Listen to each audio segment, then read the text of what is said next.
ఓం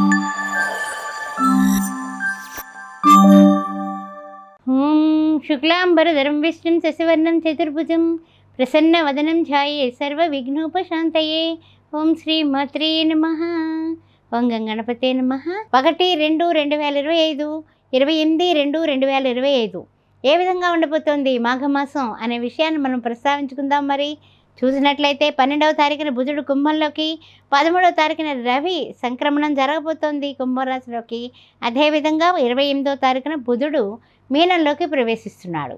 ఈ నెలలో ఉండేటటువంటి గ్రహాల యొక్క ప్రయాణం ఏ విధంగా ఉందయ్యా అంటే కనుక ఈ విధంగా ఉంది. తర్వాత విషయానికి వచ్చినట్లయితే కనుక ఈ యొక్క ఫిబ్రవరి మాసంలో మనకి వచ్చేటటువంటి రథసప్తమి అయి ఉండొచ్చు. అదేవిధంగా మాఘమాసం అంతా కూడా పుణ్యమైనటువంటి పవిత్రమైనటువంటి దినాలే.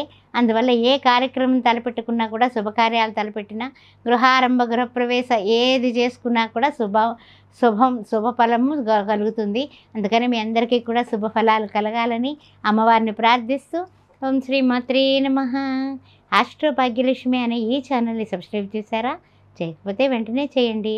అంతేకాకుండా రకరకాలైనటువంటి విశేషాలు, రకరకాలైనటువంటి వీడియోలు 2500 పైగా ఉన్నాయి ఆస్ట్రో భాగ్యలక్ష్మి ఛానల్లో. అందుకని మీరు మీ డౌట్స్ అన్నీ కూడా క్లారిఫై చేసుకోవచ్చు. తర్వాత శ్రీ సౌభాగ్య మ్యారేజ్ బ్యూరో 16 సంవత్సరాలు పూర్తి చేసుకుని 17వ సంవత్సరం రన్నింగ్లో ఉన్నాము. వివాహాది సంబంధాల కోసం ఎవరి ఇంట్లో అయినా సరే అమ్మాయిలు కానీ అబ్బాయిలు కానీ ఉంటే కనుక బాగా చదువుకుని ఉద్యోగాలు చేసి సంబంధాలు వెల్ సెటిల్డ్ మన దగ్గర బాగుంటాయి. అబ్రాడ్ మ్యాచెస్ కూడా ఉంటాయి. ఆ విషయాలు చూసుకొని జాతకాల కోసం, మ్యాచ్ల కోసం కూడా నన్ను సంప్రదించవచ్చు క్రింది నెంబర్లో. ఓం శ్రీ మాత్రే నమః.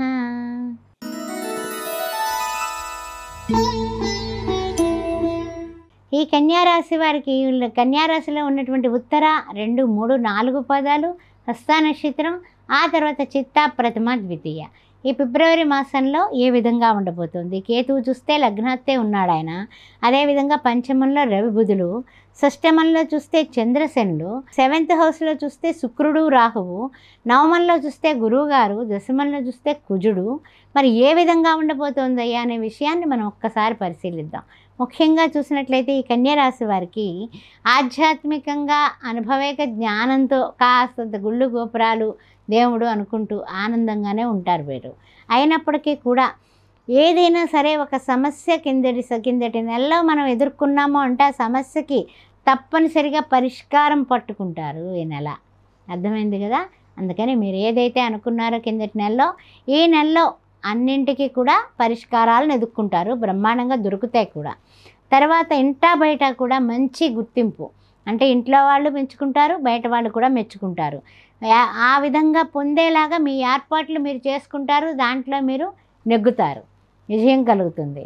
తర్వాత ముఖ్యంగా ఏమిటంటే రుణం కానీ, రోగం కానీ, శత్రువుల గురించి అంటే రుణం ఉందనుకోండి, ఎక్కడైనా అప్పు తీసుకున్నాం, అప్పు ఇవ్వాలి అంటే ఈఎంఐలు కట్టాలన్నా సరే టెన్షనే కదా.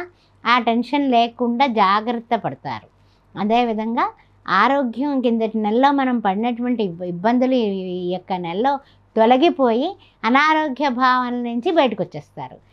అదేవిధంగా చూసినట్లయితే శత్రువులు మనల్ని చూసి ఎదురు ముఖం మీదేమో బ్రహ్మాండంగా పొగిడేస్తూ ఉంటారు. నీ అంతటి వాళ్ళు లేడు, గొప్పవాడివి, నీవు అలాగా, నీవు ఇలాగా, నీకు 6 అడుగుల హైటు అలా పొగుడుతారనమాట. కానీ తీరా చూస్తే మన వెనకాల వాళ్ళు రకరకాల విమర్శలు చేస్తూ ఉంటారు. అంటే లోపల ఒకటి, బయట ఒకటి. ఆ విధమైనటువంటి వాళ్ళ నుంచి కూడా ఈ మాసంలో మీరు వాళ్ళను కూడా నెగ్గుతారు, తప్పించుకోగలరు. అందువల్ల ఏ సంబంధాలు లేకుండా మానవుడు ఉండలేడు. కాబట్టి సమాజంలో రుణబాధలు కానీ, రోగబాధలు కానీ, శత్రుబాధలు కానీ చాలా కష్టం ఎదుర్కోవడం. అలాంటివి మీరు ఎదుర్కొని విజయనికేతనం ఎగరవేస్తారు.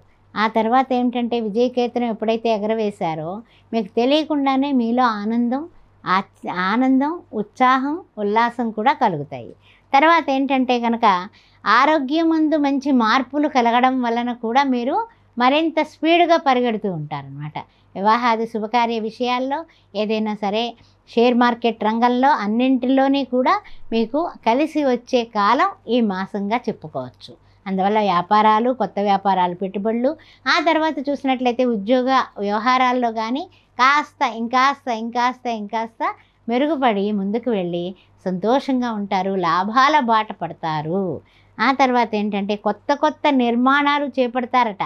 మరి ఇంకా అంతకన్నా ఏం కావాలి చెప్పండి. ఇల్లు వాకిలి ఏర్పడటం, ఆ తర్వాత బిల్డర్స్ అయితే కొత్త కొత్త కాంట్రాక్ట్లు తీసుకోవడం, అన్నీ కలిసి వచ్చే కాలం వచ్చేసిందండి మాఘమాసం. ఏం పర్వాలేదు. ఆ తర్వాత ఇతరుల విషయాలకి మీరు ఎంత దూరంగా ఉంటే మీరు అంత గొప్పవాళ్ళు అవుతారు. అంతకన్నా ఇంకేం లేదు. మీరు గొప్పవాళ్ళు అనిపించుకోవాలని అనుకుంటే ఇతరుల విషయాల్లో వేలు కూడా పెట్టకండి. కనీసం వాళ్ళిద్దరూ ఏంటో అనుకుంటున్నారు అని మనకి ఎందుకట, పక్క నుంచి తలకాయ ఉంచుకుని వెళ్ళిపోండి. ఏమో నేను వినలేదు, నాకు తెలియదే, అలాగా అలా జరిగిందా, అయ్యో అంతే. అంతేకాని ఇంకంతకన్నా ఎక్స్ట్రా మాట కూడా మాట్లాడకండి. అందుకని ఇతరుల విషయాల్లో మీరు కల్పించుకోకుండా ఉంటే వివాహాది శుభకార్యాలు నెరవేరుతాయి. తర్వాత మంచి మంచి వేషాలు వచ్చి సినీ కళాకారులందరూ వృద్ధిలోకి వస్తారు. రాజకీయ నాయకులు ఇంకా అభివృద్ధిలోకి పెడతారు. అన్ని విధాల అన్ని రంగాల వాళ్ళకి కూడా అద్భుతాలు జరుగుతాయి. ఎదుటి వాళ్ళ విషయంలో తల దూర్చడం మానేయండి, వేలు కూడా పెట్టద్దు, గుర్తుపెట్టుకోండి. అది సంగతి. తర్వాత ముఖ్యమైనటువంటి విషయం ఏమిటంటే ఈ యొక్క మాసంలో మనం చేసుకోవలసినటువంటి రెమెడీలు ఏంటంటే కనుక ఓం కాత్యాయనాయ విద్మహే కన్యాకుమార ధీమహి తన్నో దుర్గి ప్రచోదయాత్తు. అమ్మవారిని పూజించండి. ఏ విధంగా?